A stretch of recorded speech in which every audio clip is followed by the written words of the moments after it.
ஒரு சிலருக்கு பார்த்தோன்னா, ஒரு சில திரைப்படங்கள் ரொம்பவே கை கொடுத்து அவங்கள முன்னேற்றி விடும். ஒரு சில திரைப்படங்கள்ல அவங்க நடிச்சிருக்கக்கூடிய கதாபாத்திரங்கள் ரொம்பவே அவங்கள பார்த்தோன்னா, அடுத்து வாய்ப்புகள் வரவிடாமல் தடுத்துரும் அப்படின்னு சொல்லலாம். அப்படிதான் இங்க கஞ்சா கருப்பு அவர்கள் அந்த படத்தால தான் எல்லாமே போயிடுச்சு அப்படின்னு புலம்பியிருக்கிறாரு.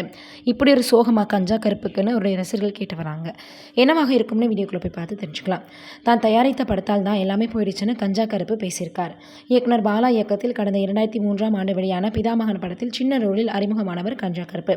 அதையடுத்து அமீர் இயக்கிய ராம் படத்தில் வாழ வந்தான் என்ற கேரக்டரில் நடித்தார். அதில் அசால்ட்டாக ஸ்கோர் செஞ்சதுனால தமிழ் சினிமாவில் கவனிக்கப்படக்கூடிய காமெடி நடிகராக மாறினார். அந்த வாழ வந்தான் கேரக்டருக்கு அவருக்கு சினிமாவில் நிலையான கேரக்டரை பெற்றுக் கொடுத்துச்சு. அதன்படி சிவகாசி, பம்பரக்கண்ணாலே, சண்டைக்கோழி, திருப்பதி, கோடம்பாக்கம், உனக்கும் எனக்கும் அப்படின்னு நிறைய பார்த்தோன்னா திரைப்படங்களில் நடித்தார். கஞ்சா கருப்புவினுடைய வெகுளித்தனமான முகமும் கிராமத்து ஸ்டைலில் அவர் செய்த டயலாக் டெலிவரியும் ரசிகர்களை வெகுவாகவே கவர்ந்துச்சு.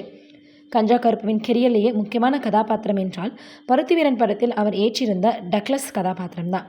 அமீர் இயக்கத்தில் உருவான அந்த கதாபாத்திரம் அச்சு அசலாக கருப்புவுக்கு பொருந்தி போயிடுச்சு. அன்றிலிருந்தே பலராலும் அவர் டக்ளஸ் என்று அழைக்கப்படுறாரு. பருத்திவீரனுக்கு அப்புறமாக பார்த்தோன்னா பல படங்கள் அவருக்கு கிடைச்சது. ஒரு கட்டத்தில் சொந்தமாக படம் தயாரித்தார். வேல்முருகன் போர் வேல்ஸ் படத்தை கஞ்சா கருப்பு தயாரித்து தனது கையில் சூடு போட்டுக்கிட்டார். அந்த படம் அவருக்கு 100வது படம் என்பது குறிப்பிடத்தக்கது.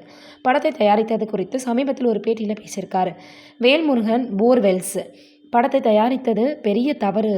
அதை செஞ்சு தான் நான் ரொம்பவே பார்த்தோன்னா மிகப்பெரிய அளவில் ஒரு முட்டாளாக மாற்றிட்டேன். அது தெரியாமலேயே படத்தை பார்த்தோன்னா நான் தயாரிக்க ஒத்துக்கிட்டேன். அந்த படத்தினுடைய தயாரிப்பின் போது நான் பல படங்களில் பிஸியாக நடிச்சிட்டு இருந்தேன். அதனால் அந்த படத்தில் முழு கவனத்தை என்னால் செலுத்தவே முடியல. அந்த படத்துக்கு ஃபிலிம் தான் பயன்படுத்தினோம். அது அளவுக்கு அதிகமாக ஓடிட்டு இருந்துச்சு. இயக்குனர் அந்த படத்தை ரொம்பவே அசால்ட்டாக உருவாக்கினார். அந்த ஜென்மத்தில் பாம்பாய் பிறந்தாலும் கூட நான் படம் எடுக்கக்கூடாது அப்படின்னு முடிவெடுத்துட்டேன். வேல்முருகன் போர்வெல்ஸ் படத்துக்காக வாங்கிய கடனை அடிக்க முடியாமல் இன்று வரைக்கும் நான் திணறிட்டு இருக்கேன். எல்லாமே போயிடுச்சு அப்படின்னு வேதனையோடு சொல்லியிருக்கிறாரு. பொதுவாக நம்ம ஒரு பார்த்தோன்னா ஒரு பாதையில் ரொம்பவே வெற்றிகரமாக போயிட்டுருக்கோம் அப்படின்னா அடுத்து எடுத்து வைக்கக்கூடிய நம்ம ஸ்டெப்பை ரொம்பவே கவனமாக எடுத்து வைக்கணும். இது நிறைய பேருடைய வாழ்க்கையில் நடந்துட்டு தான் வந்துட்டுருக்கு.